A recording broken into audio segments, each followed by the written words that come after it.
Bonjour à tous. Aujourd'hui, nous allons vous présenter notre projet du semestre, notre PST. Dans cette vidéo, nous allons parler de mécanismes souples, de flambage, de simulation Abacus et de prototypage. Alors, tout d'abord, qu'est-ce qu'un mécanisme souple? En fait, c'est tout simplement un mécanisme qui utilise les propriétés élastiques de son matériau pour permettre les mouvements qu'on va lui demander d'accomplir, transmettre les efforts qu'il a besoin de transmettre, ou par exemple restituer de l'énergie.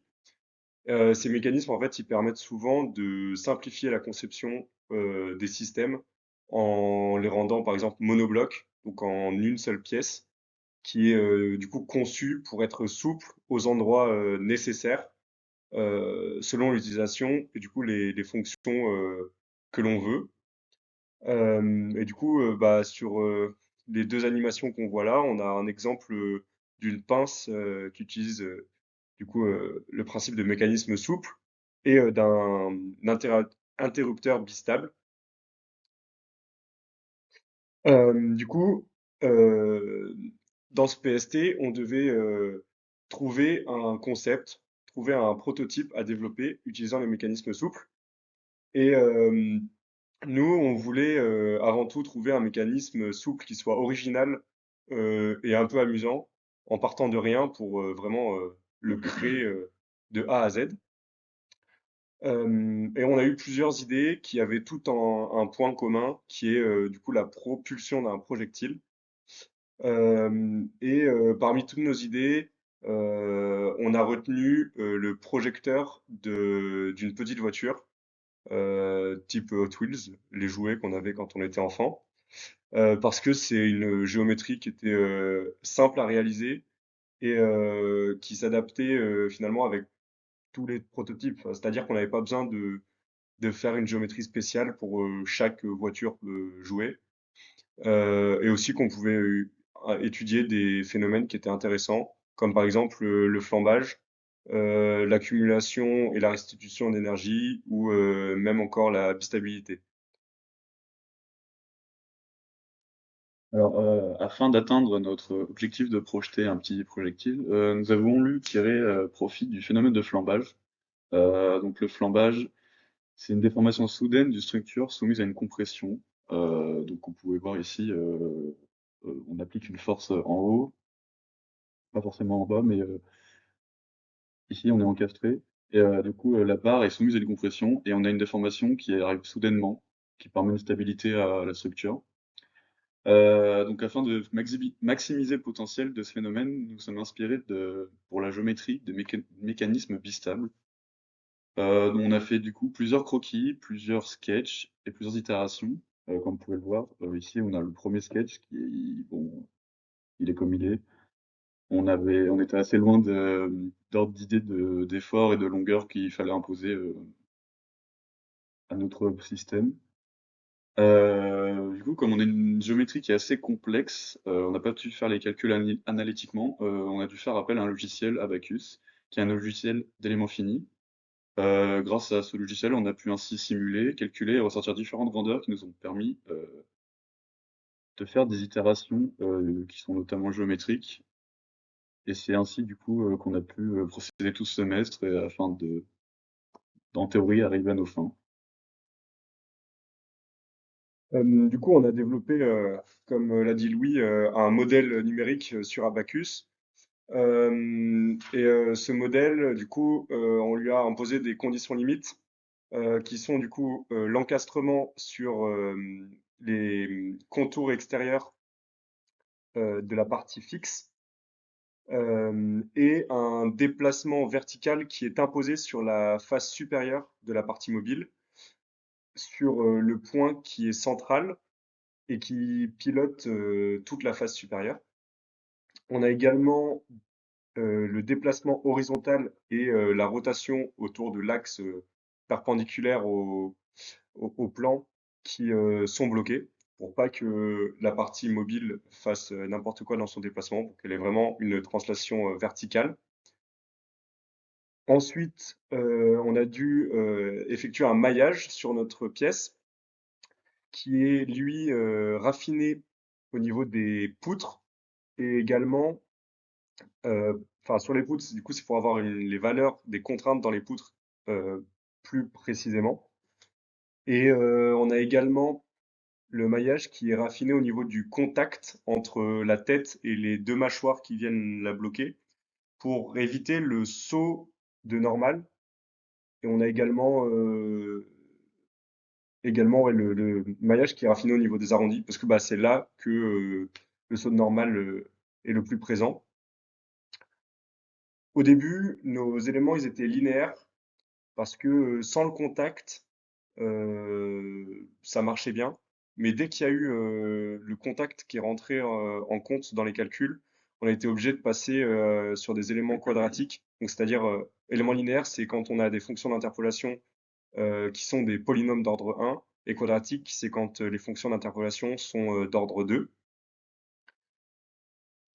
Euh, un autre truc aussi qu'on a ajouté pour le contact, c'était une dissipation d'énergie, parce que lorsque la petite tête en bas arrivait sur les arrondis, il y a un phénomène de vibration qui apparaissait et ça posait problème dans les calculs.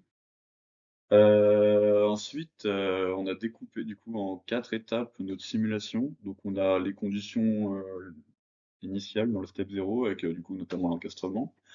Ensuite, dans le step 1, on a le déplacement qui est imposé.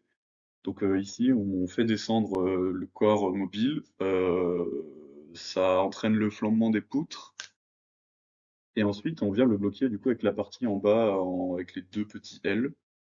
Euh, du coup, cette étape de blocage, c'est dans le step 2. Et ensuite, du coup, dans le step 3, on vient ouvrir le système de blocage, et cette fois-ci, on a restitution d'énergie, et du coup, cheminement inverse de tout le procédé. Et du coup, le mécanisme revient à sa position initiale après avoir projeté l'objet. Donc ici, on a quelques résultats numériques. Donc on a une vidéo que je vais passer doucement. Donc au début, on a... Alors, c'est bon, ça va trop vite.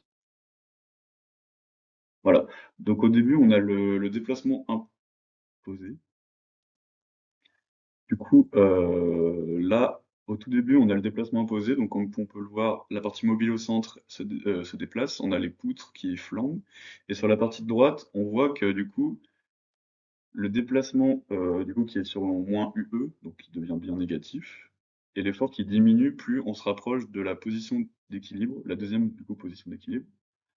Ensuite, on a la période où normalement on est censé être bloqué avec les deux petits L en bas, mais pour des raisons de calcul plus rapides, je les ai écartés et je l'ai laissé atteindre sa position d'équilibre. Euh, et du coup, on peut le voir que du coup l'effort devient nul et qu'on est bien sur une position stable, donc le système est bloqué comme ça et ne peut plus revenir. Et du coup, pour simuler le step où on rouvre les L et qu'on a restitution d'énergie, ce que j'ai fait, c'est que j'ai remis un déplacement imposé vers le haut, et normalement un petit déplacement, hop, ça repart, on a restitution d'énergie, on repasse du coup par la position initiale, et comme on peut le voir, on va un peu plus loin, et l'effort est restitué, mais enfin, on a plus de restitution d'effort qu'on en a mis pour l'encastrer, enfin pour l'amener à sa position d'équilibre. Et puis après, on a un relâchement, donc retour à la position d'équilibre et effort nul. Du coup, position d'équilibre, enfin position originale, enfin position initiale. Voilà.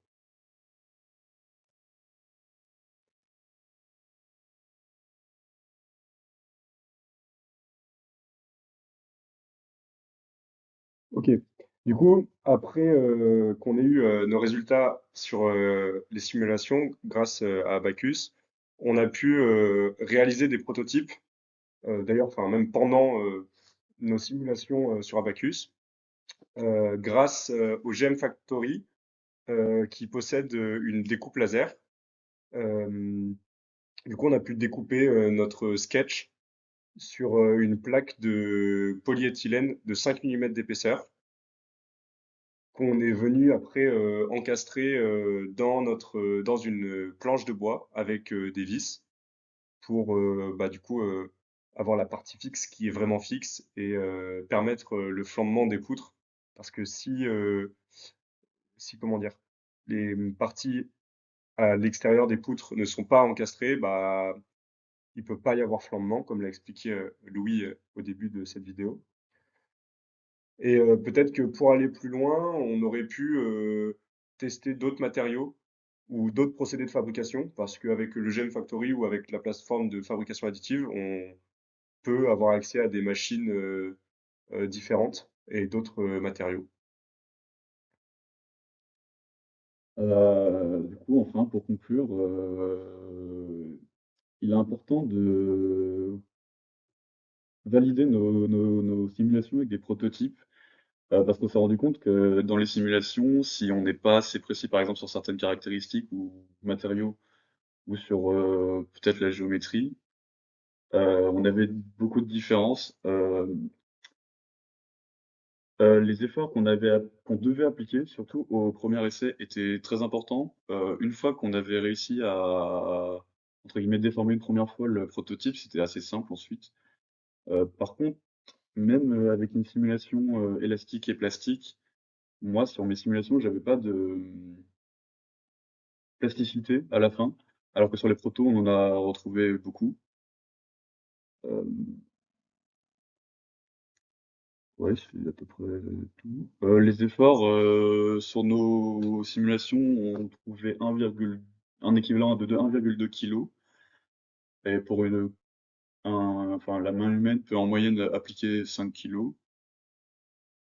Sauf que sur nos protos, c'était quand même assez compliqué de déplacer tout ça et de Ouais, le premier mouvement sur le proto, il était impossible à faire à la main. On c'est était obligé ça, de prendre un un outil, outil pour y pousser, de forcer comme pas possible et de tout déformer plastiquement presque du premier coup. c'est ça.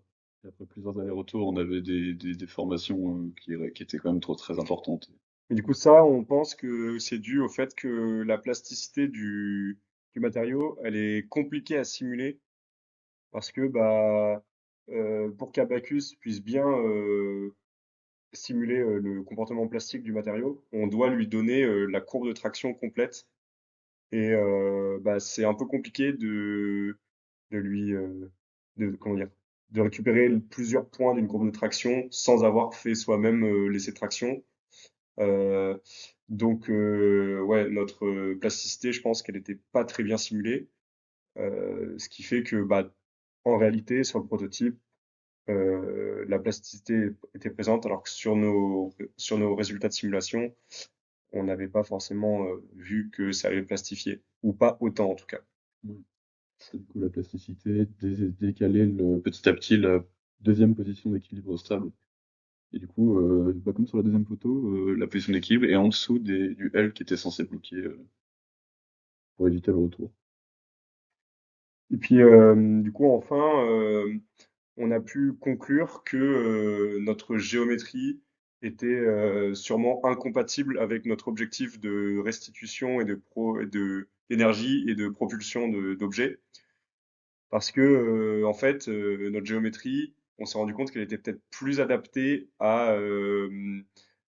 au mécanisme bistable parce que justement on a réussi à atteindre la position de bistabilité, la position stable. Du coup, en fait, on a créé un objet bistable alors qu'on voulait à tout prix éviter cela.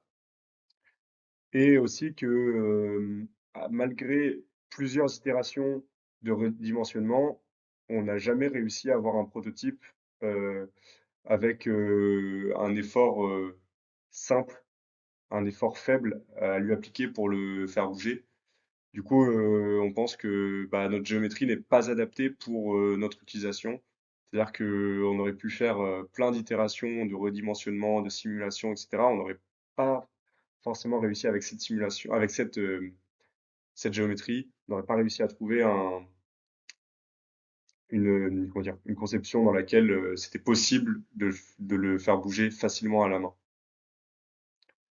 Voilà, c'est la fin de cette vidéo. J'espère que on a été clair et si vous avez des questions, n'hésitez pas à nous les poser la semaine prochaine lors du, de notre dernière séance de PST.